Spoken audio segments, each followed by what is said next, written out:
Hey friends, it's the Baron without the window weather on this 6th day of September 2014. So today I'm going to teach you a little bit about goldenrod and how I use it as a tea and a tincture. So goldenrod, which is in the aster family, it grows pretty much all over the place. It grows really well in dry and in actually wet climates. This one's actually growing right on the edge of one of my swells that I made earlier this year. What we're looking at is this is called a sweet goldenrod. A lot of you might think that this is where you get your seasonal allergies and things of that sort, which is untrue. You're getting those from ragweed. This particular plant, goldenrod, has very dense, heavy pollen, so it's not easily transferred airborne. And if it is, it's not a very far distance. Though, a side note, there are people that have an allergic reaction to touching the plant.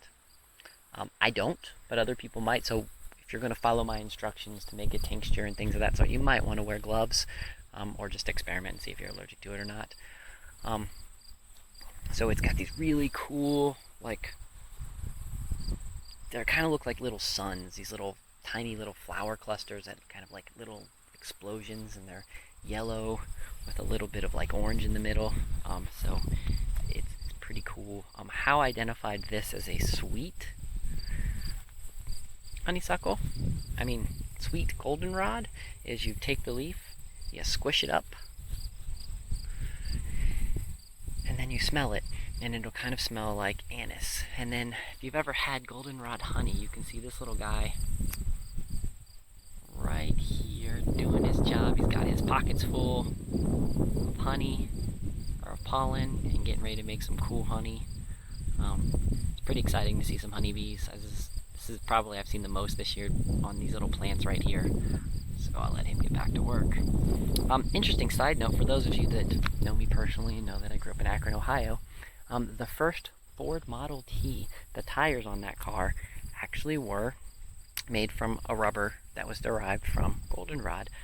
Goldenrod can produce up to 12% rubber extract. So at one point, this was a plant that they thought was going to be viable for the rubber industry, and a lot of stuff's changed. So I don't know if they still do any more research on it, but we now know rubber doesn't come from goldenrod. But it's still cool that at one point, they were thinking that they could. So here's how you make your tincture. So what I do is make sure I get good clippers, because this is actually a pretty strong, nice woody, strong stem. I've been told that you can, get the thicker stems and, make that kind of like fire with using it in like cottonwood. I currently never tried it, so don't know. But here's how I make the tincture. So I go and I try to find a nice cluster that the blooms have already bloomed a lot. This one has a pretty good, this one right here, there's been a lot of blooms. So then I go down and I find a good spot. I'll go this one, I'll take this one all the way down to where it connects to the main root. You clip it.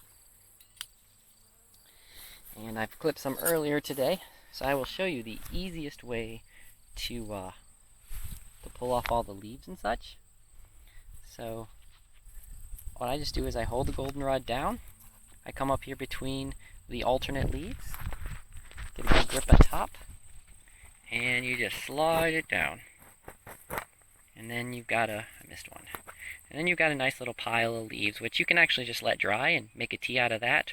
Or if you have yourself a little jar, you put them in the jar, and you want to fill up the jar about 3/4 of the way. This one's about half right now, so I definitely need to put some more in there. And here I've got a lot of the leaves, and I've got some of the blooms. And then in here, once that gets 3/4 of the way full, the rest is you want to fill it with like 100 proof vodka. I prefer the 100 proof vodka because the vodka doesn't add a flavor or anything. You could use other things, and then you let it sit for about 2 months. A little longer, a little less, depending on, but somewhere in that time range. And then you would take a cheesecloth and you'd filter out all of the loose material and such, and then you've got yourself a nice tincture of goldenrod medicine, which you can use for like stomach aches or kidney stones or sore throats, things of that sort. You can also chew the leaves if you've got a sore throat, and I've not tried it. I'm going to try it next time I have a sore throat. But that's supposed to help. And then the tea, you can brew the tea, and it's supposed to help with like stomach aches and headaches and things of that sort. And the tea, all you do is just take the loose leaves and the loose blooms, and you just dry them out, throw them in a little tea ball, and seep it like that. These guys, the blooms are a little bit similar to the way you pull it off, but you take the blooms and you do the same kind of idea, the downward motion, and the blooms just come right off. And since there's a lot less of them, they don't come off quite as good. So, a side note for those that want to positively identify their plants before they do it, this is the book I suggest, Newcomb's Wildflower Guide. I will show you in here what. So it's actually pretty nice. This one doesn't have the color ones, but it gives you a small little description about the kind of about the plant. This particular one is goldenrod. And then you've got some pictures where you've got your leaf, so you can see if it's serrated, you can see how it is alternate, and then a small description of the flowers and things of that sort. So the Newcomb's Wildflower Guide is one of my absolute favorite field guides. I got this when I was in college. This happens to be the hardbound edition, which I like hardbound when I'm in the field a lot more. So this is what I suggest if you want to positively identify your plants and you're a little nervous. So yeah, so you've got your jar, your tincture, your goldenrod, and that is how you make your tincture and your tea, and to identify goldenrod. And this, like I said, is the sweet goldenrod. So yeah, and today it's the 6th. It's about 1 o'clock now. As you can see, nice big fluffy clouds there in the sky. Nice beautiful blue sky. Maybe get some rain a little later. But yeah, it's the Baron without the window weather, teaching you about how to make goldenrod on this beautiful 6th of September. Temperatures in the mid-80s. You guys have yourself a wonderful day. Adios.